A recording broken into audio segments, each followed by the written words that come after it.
selamat pagi. Apa kabar?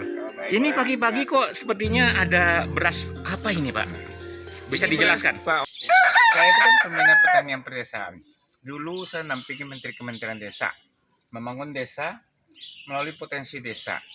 Nah, kalau ini Bapak ini orang desa apa orang kota ini, Pak? Desa. Bapak ini pencinta dan pemikir, pemerhati produk dari pedesaan kalau saya perhatikan. Oh, Benar nih. Berapa kali saya informasikan, Bapak ini cukup merespon. Artinya beliau peduli, terutama untuk makanan sehat. Yang kedua, untuk memberikan ruang kerja, kesempatan kepada petani. Nah, Pak Wayan beberapa waktu lalu di mass media itu dihebohkan, misalnya cabai murah, bawang dibuang. Banyak persoalan yang dihadapi oleh para petani.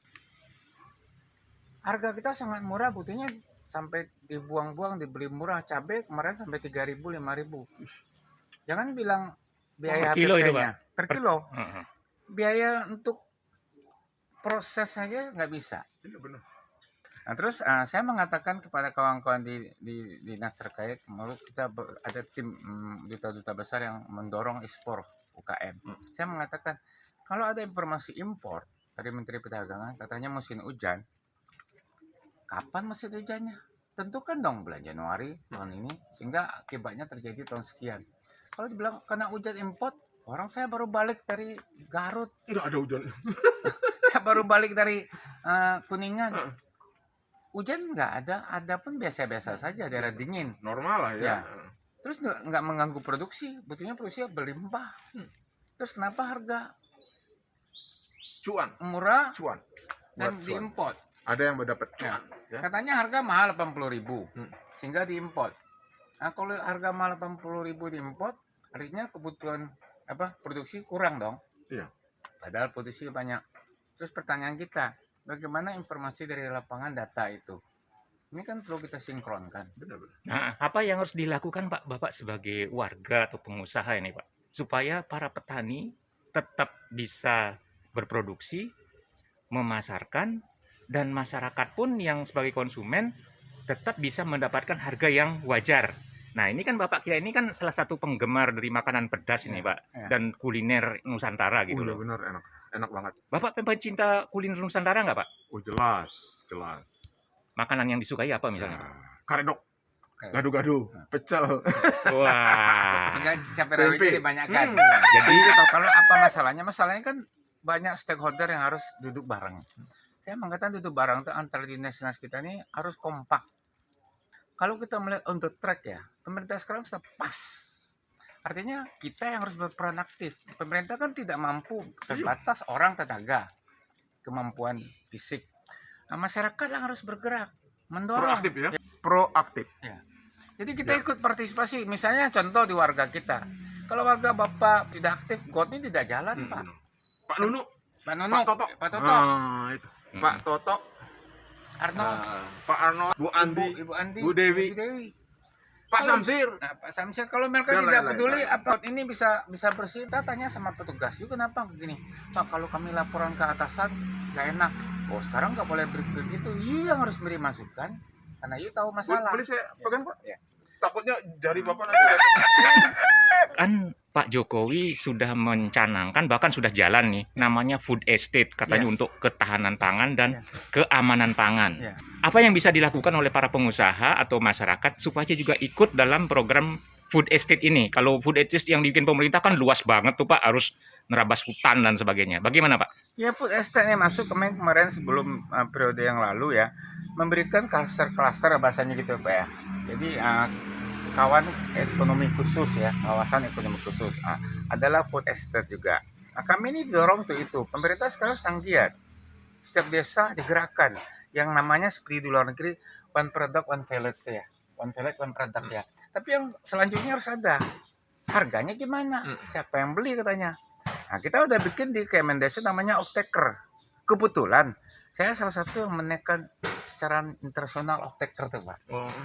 Bisa dijelaskan, Pak, apa itu maksudnya, Pak? Ya, off taker tuh petani-petani yang didorong untuk menanam satu produk. Ada pembelinya, ada yang menampung. Kepastian ya, Kepastian kepastian pembelian. Nah, kepastian ini jadi masalah. Kepastian harganya nggak jelas. kemastian belinya juga tanda tanya. Itu masalahnya apa? Karena petani juga punya masalah, tidak melakukan pertanian yang baik sehingga kualitas tidak sesuai dengan kebutuhan konsumen. Ini problem yang harus diselesaikan. Saya baru rapat kemarin di Bogor juga malam yang saya bilang tadi. Iya. Saya mengajak juga orang Cianjur itu begitu. Itu pesantren malah. Saya tanya, "Ini dapat lahan 20 hektar dari mana?" Sampai 100 hektar. Oh, dari Dinas Perkebunan Perhutanan. Oh, memang diarahkan sana, Pak, lahan terbengkalai itu. Artinya bisa dimanfaatkan. Terus saya tanya, bagaimana ya bertanam? Apa produknya? Bagaimana pupuknya? Mereka gagap, Pak. Berarti kan belum berkualitas. Nah, kami tugasnya mendampingin itu, Pak. Salah satu dari semua seperti PPE, BP7 itu kita coba mendampingin. Bagaimana supaya petani ini bisa melakukan pertanian baik dengan inputnya, pupuknya murah, layak lah maksud saya, pantas dan jumlahnya terukur ya. Bagaimana penanganan hamanya, bagaimana penanganan pasca panennya, Pak ya. Sehingga mendapatkan kualitas yang baik sehingga harga itu ada di pasar, Pak. Nah, saya suka mengatakan gini, Pak. You punya barang itu bisa laku kalau HPP-nya tuh sampai punya keuntungan layak bertempur di pasar. Pasar mana? Pasar lokal dulu, antara kabupaten, antara provinsi. Jangan bicara antara internasional dulu, terlalu jauh. Saya suka mengatakan bercandanya gini, kau untuk makannya belum rapi, belum becus, malah mau masuk ekspor. Nah, ketawa Pak Wayan, tahu jawabannya sudah kan? Tapi itu nggak ada masalah, spirit kan. Iya, spirit. Tapi harus ditangani dengan Profesional. profesional gitu Pak. Spiritnya harus orang bilang bikinlah Itu cita-cita udah bagus. setinggi Tinggi bukul, setinggi langit. Langit. Nah, Jatuhnya di antara bintang-bintang. tapi Pak. Apa solusinya supaya food estate yang dicanangkan Pak Jokowi itu bisa berjalan dengan lancar dan bermanfaat bukan hanya untuk para petani tapi juga masyarakat dan negara gitu Pak. ya ini yang kita susun kembali, bukan susun ulang nggak, bukan tidak ada Pak. Punya komitmen yang kita berkesinambungan Pak. Komit namanya Pak. Ya, komit itu ini sudah ada pengarahan, ada bentuk programnya. Mari kita lakukan dengan baik. Itu kan nggak bisa cepat Pak. Bertani ini kan nggak bisa cepat. Kita mau mentalnya mental mie instan saya bilang Pak. Petani ini harus tahapnya harus ada Pak. Seperti bayi dia Pak. Nggak bisa lari gede besar saja nggak bisa. Kita harus bertahap sehingga terlihat apa yang baik, apa yang kurang itu yang diperbaiki. Pertanyaan lanjutnya, yang melanjutkan selanjutnya di tingkat stakeholder tuh konsisten nggak? Mereka berubah lagi. Makanya kalau perlu dibuat garis besar haluan pertanian. Nah, Sebenarnya kayak gitu. ada Pak, ada. Ada. Kita di kampus-kampus itu kalau saya dengar dari ahli-ahli profesor tuh banyak Pak. Kadang-kadang tanda kutip nih yang saya pernah dapat dengar, kami bingung nih ilmu kami mau dipraktekkan gimana nih. Saya bilang masa Prof saya bilang. Kan tinggal datang aja ke pemerintah. Kita memberikan edukasi juga kepada pelaku ini Pak. Modal zaman dulu top down itu kan nggak boleh itu Pak ya. Ini masih dirasakan oleh petugas Top down, ini. ya. Ya. Kita bilang, iya beri masukan wajib, diterima apa tidak itu soal lain, ya kan? Supaya apa? Pimpinan di atas itu tahu masalah lapangan juga secara akurat gitu Pak. Merubah mindset dan mentality. Karena kita sebagai masyarakat harus peduli oleh apa yang telah ditetapkan oleh aparat negara untuk kita laksanakan bersama. Iya, benar. Karena penting. Kenapa saya katakan begitu? Pengalaman saya di lapangan, aparat itu tidak cukup tenaga, tidak cukup waktu, tanda kutip lagi tidak cukup biaya. Kalau kita tidak berperan aktif, apapun program yang dibuat itu benar apa tidak, kita harus memberikan masukan jadi benar gitu Pak. Jadi benar itu apa? Kan konsep kita kan gotong royong, Pancasila, NKRI, kan kebersamaannya terlihat di situ. Bagaimana kita melakukan? Ya punya kepedulian, punya kerendahan hati, punya kasih sayang, punya rasa berbagi. Itu penting Iya. kalau untuk mau ingin maju. Ya, Bagus. gampang kok. Mantap Pak. Simpel saja kan Pak ya. Kuliah pagi. Ya, Kemarin kuliah pagi. mereka bilang kuliah terbuka. Itu orang-orang di Bogor Cianjur itu.